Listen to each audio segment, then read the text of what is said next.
Darryl Littleton, everybody.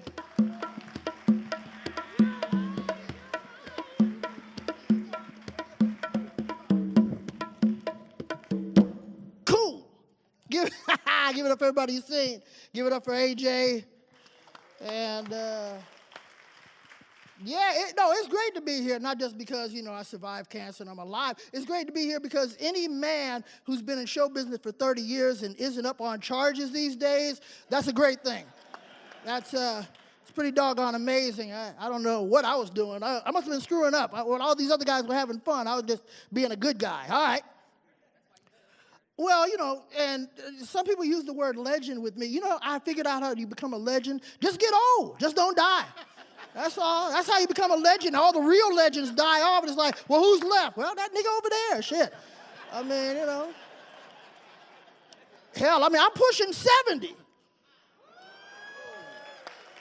I know I don't look it. That's because I'm lying, but I am old. I'm getting that old man smell. I don't like that shit, man. I don't like smelling like Ben Gay. That's some bullshit, I really don't even like old people because they're unreliable. You can't count on them. I was supposed to go fishing with my cousin. I show up the next morning. This nigga dead. The fuck? I know you're 90, dude, but god dang, you don't think you're going to make it through the night? Give a guy a heads up, will you? Shoot. Sitting here with a bucket full of worms. What the hell am I going to do with worms now, But, and the thing about being a historian is all you have to do is have been around when most of that shit happened. Like the minstrel era. I remember when it went down. Some of y'all taking it serious, like, damn, that nigga's old. No.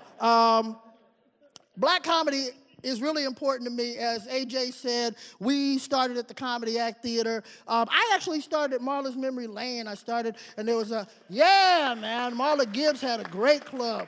And there was a host named Andrew Mohammed, and he sounded just like Lou Rawls. And that was my very first joke. I said, give it up to Lou Rawls. And everybody laughed, and I said, I can do this. Yeah, this is going to be cool. And then I ended up working for BET, and I did Comic View. I produced for that. Then I went overseas, and I performed over in Asia and Europe. And I came back, and I realized a lot of young comics didn't know anything about old comics. They didn't know the shoulders that they stood on. And I was always a big fan of black comedy. And so that's why I wrote this and came out with a CD. And I got something on Donald Trump. Everybody should have something on Donald Trump, That should be required. If you're a comic, you should have something. When this joke is all over, everybody should be able to look back and like, well, he knew what the hell was going on, Another thing about Trump, the biggest problem that I personally have with Trump is the fact he's a hypocrite. The guy hates immigrants, but he needs a translator to talk to his wife. That's crazy. They talk about Melania speaks 5 different languages. Yeah, but she got the same accent on all 5. What the fuck's that all about? That's why Barron don't talk. Come on, man, that's Putin's kid. He's Donald's boy. Ain't no fun if Putin can't have none. People talk about Barron's retarded. No, Barron's Russian, all right? If you ask him, he'll deny it in his native tongue. Nyet, nyet, nyet, nyet, nyet, nyet, nyet. So. But anyway, I want to get into the history of it. Let me go ahead and do that right now.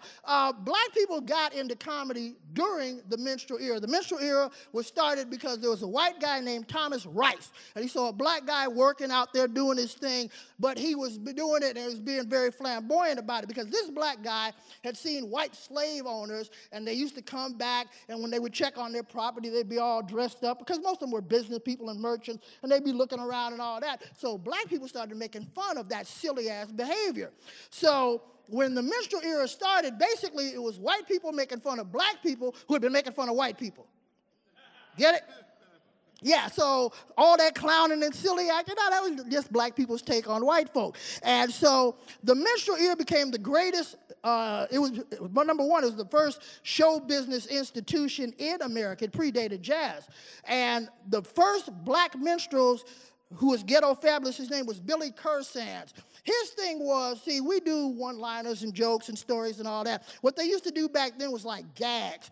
Billy Kersands used to be able to put a saucer and a cup in his mouth. His mouth was big. He could put cue balls and pool balls in his mouth.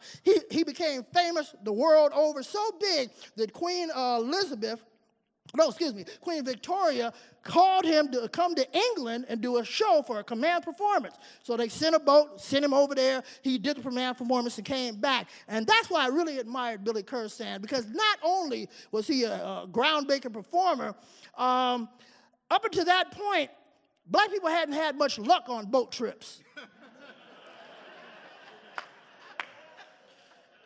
Kind of amazing that he came back. I don't know what the hell he was thinking about that coming back, but he came back.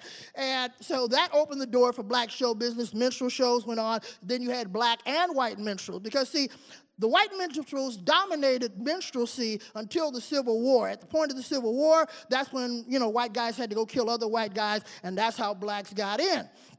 We went all the way up through. Now, it's interesting how women got into show business. Women got in the 10th century over in Germany.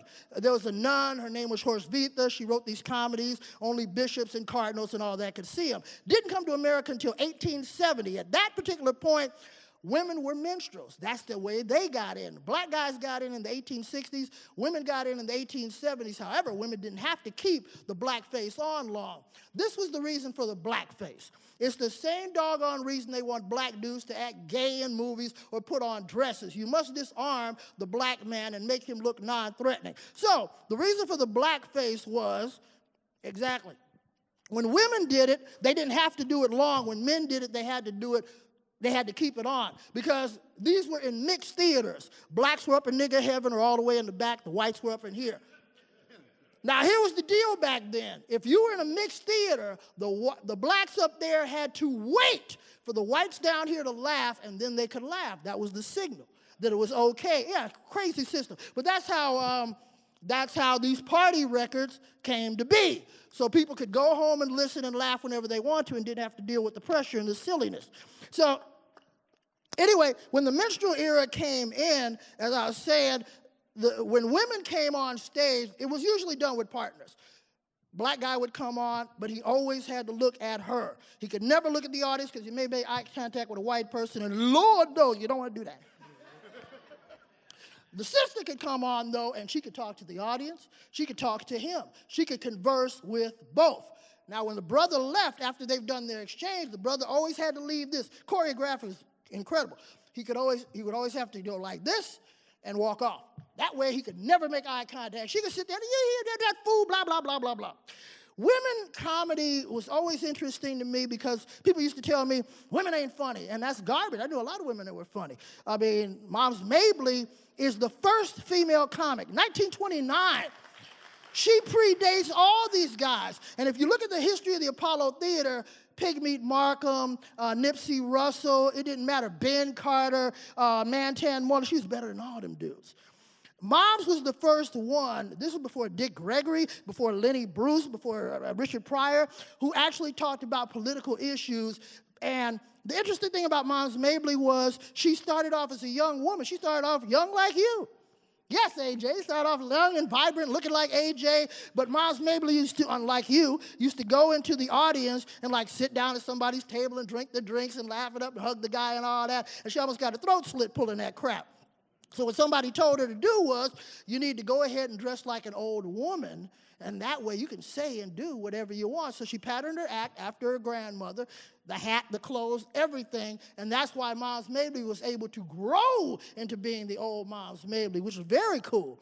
Now, as far as the lineage of men, and then I'll wrap this up, when men started, we started in vaudeville, used to do the Chitlin circuit and all that. The first recognized, don't get me wrong, you got Burt Williams, you've got Cole and Johnson, you've got Miller and Lyles, who started Amos and Andy, and the unfortunate part was the NAACP protested it off as far as off the radio, because those are two white guys anyway. But on TV, they protested it off again, which was kind of jacked up. Stick to civil rights, leave show business alone. But anyway. So anyway, Dick Gregory is the first recognized black stand-up comedian because he did actual stand-up. He didn't have to sing, he didn't have to dance or any of that. He could actually stand here and tell straight-up jokes. When Dick Gregory got into civil rights, that's when he had two proteges in his feet all the time. They were Bill Cosby and Richard Pryor. Well, Bill Cosby went on to the success before Pryor. Pryor was nothing but a Cosby clone. But in 1967, 69, Pryor decided he could not do that anymore. He was in Las Vegas. I'm cutting it real short, giving you the real quick highlights. He left Las Vegas because, he couldn't do it anymore. He told the audience, what the hell am I doing? Went to the gaming room, stripped off his clothes, butt naked, jumped on the blackjack table and said, "Blackjack!" So they ran his ass out of Vegas. All right. So they were looking for another Richard Pryor. Now, here's the interesting about Pryor. 48 Hours was written for Richard Pryor. Trading Places was written for Richard Pryor. And Eddie Murphy got both of those movies. Richard Pryor didn't get them because he was on drugs, which means Eddie Murphy owes his career to drugs. After Murphy got big, they were looking for, he started just doing movies. They were looking for another stand-up. They found Chris Rock. After Chris Rock, it was Dave Chappelle. After Dave Chappelle left and went to Africa, it had nothing to do with being crazy. Dave actually had family in Africa. Whenever things go bad for you, where do you go? You go to family. He had family in Africa. Most black people in here do not know their last name. My last name is Littleton. It used to bother me that I'm the last male of my grouping, and I used to say, man, I'm the last Littleton, I'm the last Littleton. Then I realized, you know what? Littleton ain't even my last name. That's the landlord's name. That was the guy that bought the family. So anyway, after Eddie Murphy and then Chris Rock, and then you had Dave Chappelle, and then you had Cat Williams, who he had his problems too, and then you had Kevin Hart, who put on a dress, and now he's anti-gay, and that's where we are. This is black comedy. All right, y'all. They're giving me the light. I got to go. But if you want to talk to me, and I got all kind of stuff and all that, and I give lectures and speeches. Thank you, AJ, for having my old ass.